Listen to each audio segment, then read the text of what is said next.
ইস্তফা দেওয়ার সময় এদিকে টাকা দিল। 90 মুসলমানের দেশে এই পরিস্থিতি সৃষ্টি হয়েছিল এবং এর পরে যা হয়েছিল তা তো নতুন করে বলা হবে কারাগারে। আমরা সেই অবস্থা থেকে অনেকগুলো জীবনের বিনিময় মুক্ত হয়েছি। আল্লাহ তাআলা মেহরবানি করেছেন। এজন্য যারা এই ত্যাগবাণী করেছেন তাদের জন্য মাগফিরাত কামনা করছি। যারা সাধু গ্রহণ করেছেন আল্লাহ তাআলা তাদেরকে জান্নাতুল ফিরদাউস কামনা করছি। সামান্য ভাড়া আমি কোনো আলোচনায় যাব না। চলতি মাসের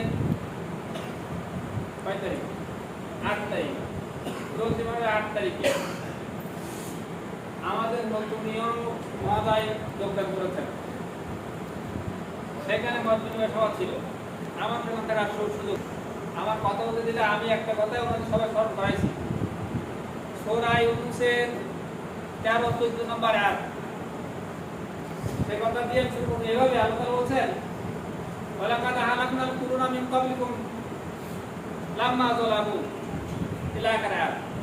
আল্লাহ বলছেন এভাবে তোমাদের পূর্বে অনেক জাতিকে আমি ধ্বংস করেছি। ওয়ালাকাদ হালাকনাল কুরুনা মিন ক্বাবলিকুম, তোমাদের পূর্বে অনেক জাতিকে আমি ধ্বংস করেছি, অনেক নেতাদেরকে আমি ধ্বংস করেছি, অনেক শাসকদেরকে আমি ধ্বংস করে দিয়েছি। কেন ধ্বংস করেছি? লাম্মা যালামু, যখন তারা জুলুম করা শুরু করে, যখন তারা জালেম হয়েছিল তখন আমি তাদেরকে ধ্বংস করি। হারুন, কারুন, নমরুদ, সাদ্দাত কোন কারণে ধ্বংস হয়েছিল? বলেন, তারা জুলুম করে না করেনি? হ্যাঁ, জুলুমের কারণেই ধ্বংস হয়েছে। আর হারুন, কারুন ওই পর্যন্ত আল্লাহর এই নিয়ম শেষ তা কিন্তু না, কিয়ামত পর্যন্ত এইগুলো আল্লাহর বিধান থাকবে। আজকে যারা কয়েকদিন আগে 1 বছর আগে চলে গেল, তারাও কোন কারণে চলে গেল তা আমাদের কাছে নতুন করে বলা লাগবে না।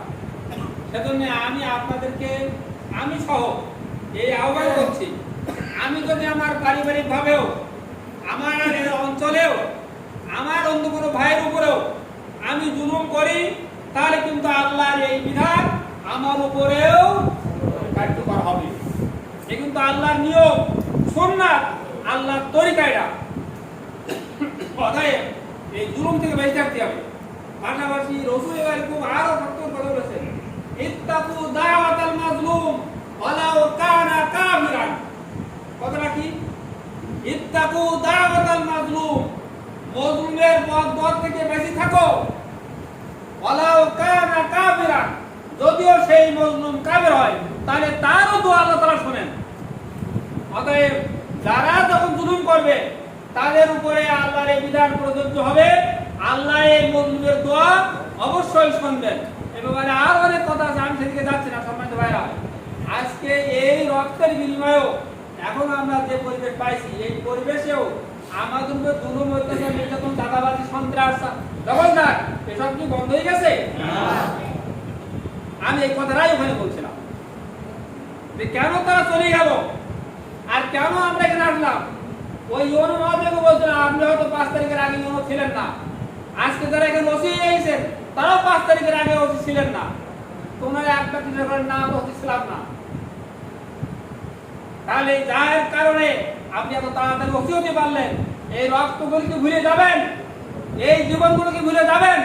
তারা যে কারণে আপনি আজকে তাদের ওসি হতে পেরেছেন, তাদেরকে ভুলে যাওয়া উচিত। আজকে যারা এখনো আমার দেশে ওই 5 তারিখেও যারা নির্যাতন, জুলুম করলো, চাঁদাবাজি করলো, তারা কারা? আমাদের এই থানা ঘেরাও করছিল, আপনাদের বাজার হয়েছিল, তারা বাজারে সচক্ষে রেখেছিলাম। আমি ছিলাম সে সময় ফরিদনগরের বাড়ির থেকে রাত 1টার সময় আমরা এখানে সেখানে ওই অস্ত্র লুট করে নিয়ে যাবে, ওই অস্ত্র আমরা থেকে উদ্ধার করে এনে থানায় জমা দিলাম। সে সময় তিনি ওসি ছিলেন, তিনি বললেন যে আমার প্রশিক্ষিত পুলিশ যাদের কাছে অস্ত্র আছে, আমি বিকাল থেকে বলতেছি তোমরা অস্ত্র জমা দিয়ে যাও। এই রাত 1টা বেজে গেল, সে দিতে পারল না। আর আপনারা কোনো প্রশিক্ষণ ছাড়া, কোনো অস্ত্র ছাড়া আমার এই অস্ত্রগুলো জমা দিয়ে গেলেন এখানে, আমি এই ঋণ শোধ করবো কি করে? কারা নিয়েছিল ওই ফাঁড়ি আক্রমণ করেছিল? কারা ওই ফাঁড়ি অ্যাটাক করিল? কারা তালার থানা অ্যাটাক করে রাখছিল? কারা তালা বাজার বাইরের লোক? আমরা চিনি না তাদের?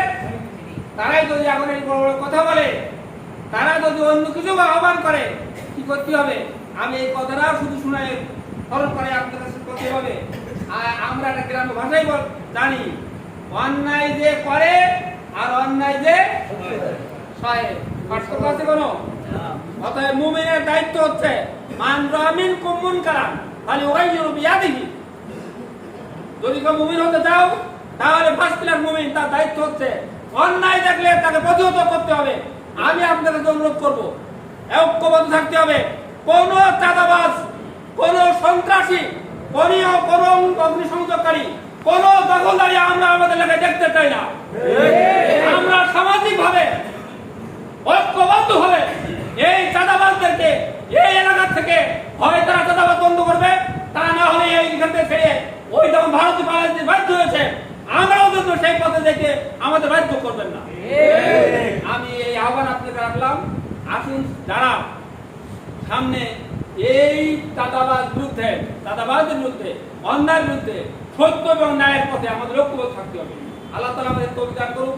এই কথা বলে আমরা কোশিশ করছি এই পর্যায়ে আমাদের সামনে গুরুত্বপূর্ণ আলোচনার জন্য অনুরোধ করব বাংলাদেশ জামাত ইসলামীর কেন্দ্রীয় নির্বাহী পরিষদের অন্যতম সদস্য, রাজশাহী বিশ্ববিদ্যালয়ের নির্বাচিত সিনেট সদস্য, ঢাকা বিশ্ববিদ্যালয়ের তৎকালীন মেধাবী ছাত্র, যিনি অনার্স মাস্টার্স করা, চাইলে অনেক কিছু